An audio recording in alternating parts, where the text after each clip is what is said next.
네, 수요 예배에 잘 오셨습니다. 오늘은 제가 말씀을 함께 나누도록 하겠는데요. 코로나가 발생한 지 벌써 8개월 차가 되었습니다. 그동안 이 코로나 때문에 많은 것들을 경험하게 됐는데 생애 처음으로 경험했던 일들도 있었죠. 이 마스크 대란부터 시작을 해서 줄 서서 마스크를 사고 또 재난지원금을 받기도 했습니다. 또 제 개인적으로는 이런 일도 있구나 할 만한 일도 있었는데 최근의 일이었습니다. 바로 저희 아버지의 전화가 온 건데 아버지께서 이 전화를 하시더니 이번 추석에 어떻게 할 거냐고 이렇게 물으시는 거예요. 제가 가야 되나 말아야 되나 이렇게 우물쭈물하고 있으니까 먼저 아버지께서 이번에는 안 내려왔으면 좋겠다라고 이렇게 말씀을 하시더라고요. 이 시골에서는 이 서울 수도권에 대해서 좀 아주 심각하고 또 민감하게 생각을 하고 있어서 저희 부모님뿐만이 아니라 이 동네 분들이 다 같이 그런 생각을 갖고 계신 것 같더라고요. 사실 제가 며칠 전에 제 그 고향인 그 보성군에 그 이런 플랜카드가 써져 있는 걸 봤어요. 야, 아들, 딸, 며느리야 이번 추석에는 고향에 안 와도 된단께 이렇게 하면서 이 플랜카드가 걸려져 있었는데 그걸 보면서 어떻게 해야 되나 생각을 하는 찰나였거든요. 그런데 아버지께서 이렇게 전화를 해주셔서 딱 정리를 해주시니까 감사하기도 하고 또 한편으로는 좀 코로나 때문에 이런 상황까지 오는 것이 좀 씁쓸하기도 했습니다. 왜냐하면 만약에 상황이 더 악화되면 오랫동안 보지 못하는 그런 상황이 올 수도 있기 때문이죠. 아마도 명절에 고향에 가시는 분들이라면 저와 같은 그런 마음이 있었을 거라고 생각이 듭니다. 또 해외에 계시는데 한국으로 들어오지 못한 분들은 아마도 더 안타까워하고 있을 거라고 생각이 듭니다. 그만큼 우리는 이 고향에 대해서 고향으로 돌아가고 싶은 그런 마음들이 우리 가운데 있고 또 멀리 떨어져 있으면 있을수록 그런 마음이 더 크게 드는 그런 존재들입니다. 요즘 저희가 이 수요일마다 이 야곱의 인생에 대해서 함께 들여다보고 있는데요. 오늘 이 야곱도 우리와 같이 이 고향으로 돌아가고 싶어하는 그런 마음이 아주 강렬했었습니다. 그리고 마침내 이 고향으로 돌아오게 되는 아주 감격스럽고 역사적인 날이 바로 오늘 본문의 내용입니다. 이 고향을 떠나서 다시 이렇게 돌아오기까지 20년이라는 세월이 걸렸습니다. 물론 이 고향으로 떠나올 때 이 삼촌 라반으로부터 떠나오는 것도 어려운 일이었죠. 쉽지 않았습니다. 그런데 그보다 더 큰 산이 우뚝 서 있었죠. 바로 야곱이 속였던 형 에서의 이 복수에 맞서는 것이었습니다. 감사하게도 이 하나님의 도우심으로 이 형 에서하고 아주 극적인 화해를 했지 않습니까? 그리고 그 이후에 이 야곱의 가족은 세겜과 베델을 이어서 또 오늘 말씀해 보니까 에브랏, 베들레헴을 지나서 마침내 헤브론까지 이렇게 도착을 하게 됐습니다. 이 헤브론은 어떤 곳이냐면 아브라함과 이삭이 살았던 곳, 그리고 이삭이 지금도 살고 있던 곳, 다시 말해서 이 야곱의 선조가 살고 있는 야곱의 고향인 것입니다. 이 팥죽 사건으로 고향을 떠나게 됐죠. 그때만 해도 야곱은 아무것도 가진 것이 없는, 그래서 이 차디찬 돌베개를 베고 잠을 자야 했던 만큼 그렇게 처절했었습니다. 그런데 그때 하나님께서 내가 너와 언제나 함께 하겠다라고 약속을 해주셨고 그 약속을 하나님께서 이루어 주셨죠. 자녀들이 13명이나 있고 또 수많은 가축을 데리고 올 만큼 그렇게 부유한 사람이 되었습니다. 그런 마음을 가지고 그런 가족과 또 재산을 들고 이 고향으로 돌아가서 부모님을 상봉하게 될 때에 그의 마음이 얼마나 이렇게 뭉클했겠습니까? 또 이 야곱과 그의 가족들을 맞이하는 이 부모님의 마음 또한 정말 이렇게 감격해 했을 것입니다. 그런데 아쉽게도 이 야곱이 어머니는 만나지를 못했어요. 이 성경에 보면은 어머니 리브가에 대해서는 만났다라는 그런 기록이 없습니다. 찾을 수가 없어요. 아마도 야곱이 하란으로 떠날 때 그 인사했던 것이 이 어머니의 모습의 마지막이지 않았을까 그렇게 생각을 해봅니다. 집을 떠난 이후로는 어머니를 더 이상 뵙지 못하게 된 거죠. 그래도 아버지 이삭은 아직도 살아 계셨기 때문에 이 마지막 돌아가시는 순간까지 그 야곱이 이삭 아버지를 봉양할 수가 있었습니다. 이 타지 생활을 오랫동안 한 다음에 집으로 돌아가면 고향으로 돌아가면 몸과 마음이 굉장히 큰 안식을 누릴 수가 있죠. 마치 그런 것처럼 정말로 험난한 인생을 살았던 파란만장한 삶을 살았던 야곱은 그동안 누리지 못했던 그 안식을 이 아버지의 집에서 이 헤브론 땅에서 어느 정도 크게 누렸을 것이라고 생각해 볼 수가 있습니다. 그러고 보면은 이 야곱의 삶은 정말 안식할 수 없는 정말로 어렵고 힘든 긴 그런 방황이라고 할 수 있을 만큼의 그런 여정이었죠. 본인의 잘못이든지 간에 또 환경의 그런 잘못이든지 간에 고생은 정말 고생입니다. 이 부모님하고 생이별을 하게 되었고요. 또 원치 않게도 4명의 여인과 한 명과도 살기가 참 쉽지가 않은데 4명의 여인과 결혼 생활을 하는 것이 정말 어려웠을 거고요. 그리고 라반을 만나서 20년 동안 라반에게 속아서 종과 같은 그런 일을 했습니다. 그리고 야복 강가에서는 이 허벅지 관절이 끊어져서 평생을 쩔뚝거리며 또 살게 됐죠. 그리고 하나밖에 없는 그 딸의 그 안타까운 일을 경험하기도 했습니다. 그리고 또 오늘 본문에 있는 말씀 중에는 이 야곱이 가장 사랑했던 부인이었죠. 이 라헬이 고향으로 가는 길에 베들레헴 길에서 에브랏에서 이 베냐민을 낳다가 산고로 죽음을 당하게 되었습니다. 그뿐만이 아니라 오늘 본문에도 이 장자 르우벤이 그 아버지의 야곱의 첩이었던 빌하를 범해서 정말 페루나와 같은 그런 일을 범한 것을 겪게 되는 그런 일들도 경험을 했는데 얼마나 야곱의 마음이 낙담했겠습니까? 이 모든 일을 지금까지 경험했고 사실 우리는 그 앞의 일도 알고 있죠. 앞으로 더 끔찍한 일이 남아있지 않습니까? 이 요셉을 잃어버리는 사건인데 적어도 야곱은 요셉이 죽었거든요. 그런 일들을 경험할 만큼 야곱은 그가 스스로 험악한 인생을 살았다고 말할 만큼 굉장히 험악하고 어려운 인생을 살았습니다. 그런 야곱에게 이 아버지가 계신 곳에서 헤브론에서 20년 만에 맞은 그 안식은 그에게 참 컸고 또 큰 위로가 되었을 것입니다. 그리고 이 고향으로 가는 길은 쉽지가 않았죠. 죽을 힘을 다해서 산을 오르면 그 앞에 더 큰 봉우리가 기다리고 있고 또 어려운 일들은 비켜주지 않고 그런 길을 계속 나아갔었습니다. 그럼에도 야곱은 성경에 보니까 또 지금까지 오는 것을 보니까 물론 힘들어서 넘어졌겠지만 완전히 넘어지거나 완전히 엎드러지지 않고 계속해서 전진해 왔다는 것을 우리가 볼 수가 있습니다. 물론 그동안 하나님을 경험해서 이 야곱의 믿음이 컸구나, 자랐구나라고도 생각할 수가 있는데 사실 그 야곱이 지금 책임져야 될 것들이 너무 많이 생겼어요. 사랑하는 자녀들, 가족들이 생겼고 그가 보호해야 될 공동체가 생겼고 또 심지어 재산도 아주 막대하게 생겼습니다. 이런 상황들이 이런 것들을 지켜내야 되는 그런 어떤 책임감이 야곱이 그 고향을 향해서 끊임없이 나아가고 또 멈출 수 없는 그런 동기, 포기할 수 없게 만드는 그런 상황들이었지 않나 생각을 해봅니다. 그리고 바로 그곳에 가면 나의 안식처가 있고 아버지가 있기 때문에 바로 그곳에서 나의 시작을 확인하고 바로 그곳에서 나의 정체성을 확인하고 바로 그곳에서 안식을 할 수 있기 때문에 야곱의 삶은 고향을 향한 그 여정을 결코 멈출 수가 없었습니다.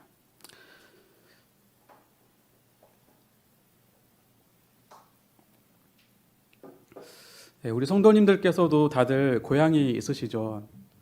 어떤 분들은 이 서울이 고향이어서 이 고향에 대한 감동이 좀 약할지 모르겠습니다. 그래서 좀 더 근원적인 질문을 드려보자면 여러분 존재의 그 본향은 어디에 있습니까?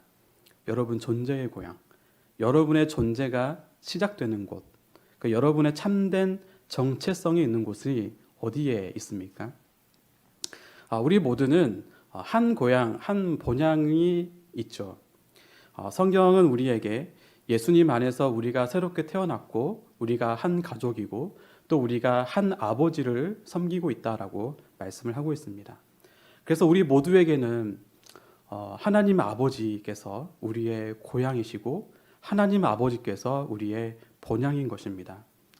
그래서 우리도 이 야곱이 고향을 향해서 끊임없이 갈 수밖에 없는 그런 상황이 주어졌던 것처럼 우리도 하나님 아버지를 향해서 끊임없이 나아가려고 하는, 끊임없이 그곳을 향해 가려고 하는 그런 상황이 결코 멈춰지지가 않습니다. 그리고 그것은 우리의 본능이기도 합니다. 왜냐하면 하나님께서 우리에게 새로운 생명을 주셨는데 그 생명이 우리 안에서 점점 자라나가고 있고 그 생명이 뭔가 그 욕구를 추구하고 있는데 그 충족하는 욕구는 바로 하나님만이 우리를 충족해 줄 수 있기 때문입니다. 그리고 야곱은 적어도 이 목적지가 분명했습니다. 고향 헤브론이었죠. 그런데 만약 이 목적지가 없었다면 그 야곱의 삶은, 그의 인생은 방황하는 삶이 되고 말았을 것입니다. 여러분의 삶은, 또 여러분의 그 믿음의 여정에는, 믿음의 항해에는 목적지가 있으십니까? 혹시 목적지를 잃어버리거나 또 목적지를 잊어버려서 방황하는 일이 있지 않기를 주님의 이름으로 축원합니다. 그리고 다시 한번 우리의 그 목적지를 확인하고 마치 내비게이션의 목적지가 잘 입력되어 있는 것을 확인하는 것처럼 계속해서 확인하면서 나아가는 저희가 되었으면 좋겠습니다. 그리고 우리의 목적지는 어디냐? 아까도 말씀드렸지만 바로 하나님 아버지의 그 품입니다. 그곳이 우리의 본향입니다. 그리고 바로 그곳에서 우리는 이 땅에서 온전히 누리지 못했던 참된 안식을 누릴 수가 있습니다. 이 땅에서 우리가 가끔씩 안식과 같은 것을 좀 맛볼 수는 있죠. 하지만 그곳에는 그 안식의 참된 것, 그 안식의 오리지널이 있어서 그것을 우리가 실제로 경험하게 될 것입니다. 야곱의 인생과 같이 또 어쩌면 야곱보다도 더 처절한 그런 인생의 여정을 지금 지나고 계시는 우리 성도님들이 있을 수도 있을 것 같습니다.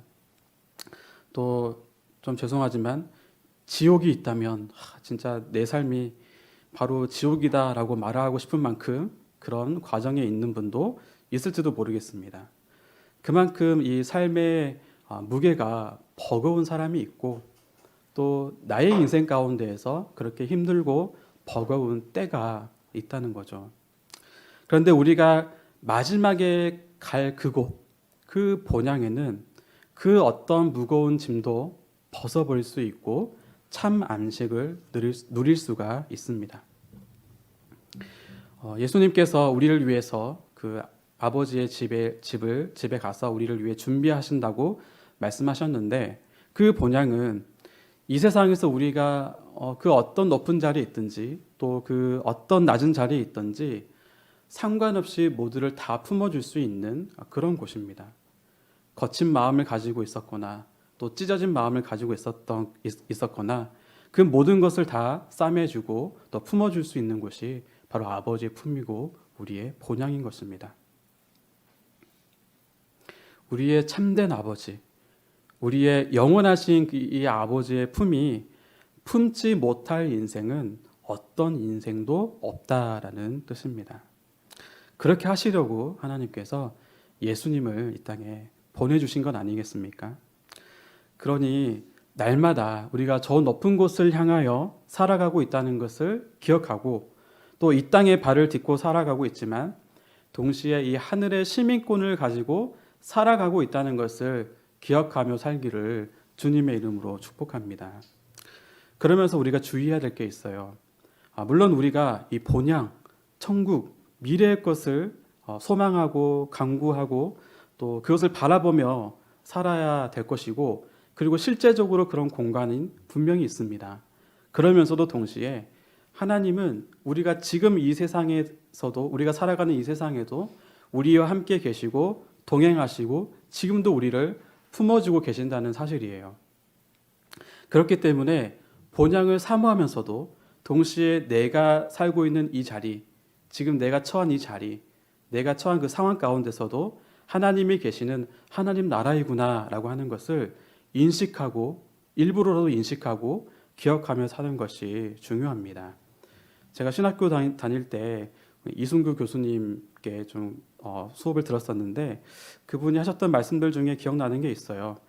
지금 우리가 살아가는 이 세상, 이것도 하나님의 나라이고 우리가 앞으로 가야 할 그곳도 하나님의 나라인데, 그곳의 삶과 이곳의 삶이 정말로 똑같은 가치로 여겨질 만큼 우리가 하나님의 그 임재하심 가운데에서 하나님 나라에서 우리가 살아가야 된다라는 그 말씀을 하셨어요. 그 말씀은 이곳이든 그곳이든지 간에 장소와 상관없이 하나님이 우리와 함께 계시다면 그것이 천국이다라는 그런 사실인 거죠. 네, 오늘 말씀을 마무리하겠습니다. 이 야곱의 이야기를 보면서 이 야곱의 이야기를 제3자인 우리가 보고 이야기하는 것은 어떤 면에서는 참 쉬운 것 같습니다. 왜냐하면 우리가 그의 삶을 직접 살아보지 않았기 때문에. 그리고 우리는 이 야곱의 이야기를 성경을 통해서 앞뒤의 이야기를 다 알고 있기 때문에 야곱의 인생이 그렇게까지 우리에게 리얼하게 다가오지도 않습니다. 그보다도 훨씬 리얼한 것은 바로 저와 여러분의 삶, 우리의 삶이 정말 훨씬 리얼하다라고 말을 할 수가 있죠. 우리는 한치 앞도 모르는 삶을 살아가고 있습니다. 2020년에 코로나가 이렇게 이 나라를, 온 세계를 휩쓸고 있을지 우리가 어떻게 알았겠습니까? 우리는 어떤 화가 닥칠지, 또 어떤 복이 우리에게 올지 우리는 알지 못하기 때문에 우리는 삶을 항상 대할 때 긴장하기도 하고 또 기대하기도 하면서 두 마음을 가지고 늘 살아가는 것입니다. 그리고 이 길을 지나갈 때에는 제가 지금 이제 30 후반인데 지금까지 살아온 것을 보면 이 길을 가는 거에 대해서 지름길은 없는 것 같습니다. 경험하면서 하나씩 배워가는 것이 이치인 것 같습니다. 그래서 인생에 대해서 논하자면 이 젊은 목사보다는 인생을 많이 사신 우리 성도님들께서 훨씬 더 잘 알 것이고 그 인생을 어떻게 대해야 할지도 훨씬 더 지혜롭게 대할 것이라고 생각을 합니다. 그러면서도 제가 오늘 이 말씀을 통해 확신할 수 있는 것은 이 야곱의 험난한 인생 중에서도 하나님은 그 야곱을 그의 아버지의 집으로 결국에는 이끄시고 그 본향으로 그를 이끌어 가셔서 결국에는 들어가게 하셨다는 것입니다. 우리의 인생을 지금도 하나님 아버지께서 우리를 아버지의 품으로, 하나님의 집으로, 그 본향으로 인도해 가고 계시는 줄 믿습니다. 그리고 야곱의 인생을 그렇게 하셨던 것처럼 우리를 택하신 그 하나님께서 우리를 그 본향으로 반드시 들어가게 하셔서 그 아버지 품 안에서 안식하게 해주실 것이라고 믿습니다. 이 코로나 시대를 지나면서 이 지난 8개월이 사실 생각해 보면 얼마나 아깝습니까? 이 시간들이. 그리고 이것 때문에, 코로나 때문에 막 이제 공부를 하다 보니까 그 인류의 역사가 물론 전쟁도 참 슬픈 역사고 안타까운 역사이지만 이 전염병으로도 굉장히 많은 사람들이 목숨을 잃는 그런 역사도 알게 되었습니다. 그런 역사를 보면서 얼마나 참 그런 인생이 전부라면 얼마나 아까운가 그런 생각을 하게 되고 또 그것을 보다 보니 정말 인생이 허무하다라고 느낄 수도 있겠구나. 만약에 이런 상황에서 우리에게 본향이 없다면 이 허무한 인생 속에서 목적지 없이 방황하면서 살게 될 수밖에 없겠구나라는 생각을 하게 됩니다. 그래서 허무주의 이야기를 하시는 분들이 많이 있죠. 또 철학자들도 있는데 그분들의 이야기가 그분들의 상황에서 할 수 있는 굉장한 고민이었다라고 생각을 해봅니다. 하지만 어느 시대를 막론하고 하나님께서는 우리에게 복된 소식을 주셨죠. 그리고 우리에게 본향이 있다라고 말씀하셨습니다. 그리고 우리가 갈 곳이 바로 그곳입니다. 그 아버지 품에서 참된 안식을 누릴 수 있다고 성경은 우리에게 말씀을 해주고 있습니다. 오늘 이 수요 예배를 통해서 우리가 조금이나마 아버지께서 우리에게 이미 안식을 주셨는데 그 안식이 아주 먼 훗날에만 있는 것이 아니라 우리가 살아가면서도 조금씩 맛을 보잖아요. 그 맛을 이 수요 예배 때 조금 더 많이 맛을 보고, 그리고 정말 우리를 위해서 준비하시는 그 본향이 있구나, 그 참된 안식을 소망하고 바라보고, 그래서 오늘 하루를 살아가는 주님의 자녀들이, 복된 주님의 자녀들이 되시기를 주님의 이름으로 축원합니다. 함께 기도하겠습니다. 하나님 아버지, 우리의 존재가 하나님께로 왔으며 또 하나님께로 돌아가는 것을 알게 하시니 감사합니다. 우리의 인생의 자리가 어느 자리이든지 방황의 자리가 아니라 본향을 향해 나아가는 믿음의 여정임을 믿게 하여 주시옵소서. 이 여정이 한치 앞을 알지 못해서 모험가도 같지만 주님을 믿고 신뢰함으로 한 발자국 한 발자국 황소 걸음으로 나아가는 주님의 백성들이 되게 하여 주시옵소서. 아버지의 품에서 참된 안식을 누릴 것을 바라보며 오늘 우리에게 주신 사명을 어둠 속이라 할지라도 주님의 손을 잡고 한 걸음 한 걸음 걸어가는 주님의 복된 자녀들이 되게 하여 주시옵소서. 언제나 우리와 동행해 주심에 감사드리옵고 예수님의 이름으로 기도드리옵나이다. 아멘.